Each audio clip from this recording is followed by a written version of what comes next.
anche il presidente Diego Green e Marcello Giavarini al Festival di Sanremo a Dubai, il servizio di Gaetano Ravanà.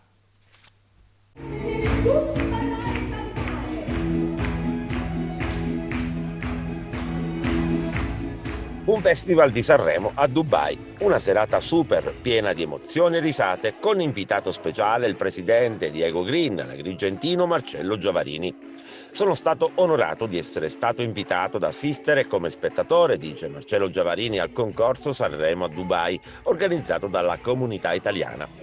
Ho avuto il privilegio di immergermi in una cultura accogliente che riflette il meglio della nostra penisola. Il concorso, continua Giavarini, ha visto la partecipazione degli italiani residenti a Dubai, il cui scopo principale era quello di mettersi in gioco, ma anche e soprattutto di divertirsi.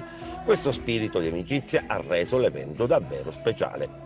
Sono stato particolarmente colpito dalla prestazione di Paola e suo marito Maurizio Maldini nell'interpretazione dei Ricchi e Poveri e dalla scioltezza e dai bellissimi abiti della presentatrice Maura Tavana. Sono inoltre rimasto colpito dalla voce profonda di Maxi Conti, nonché il patron e organizzatore del concorso.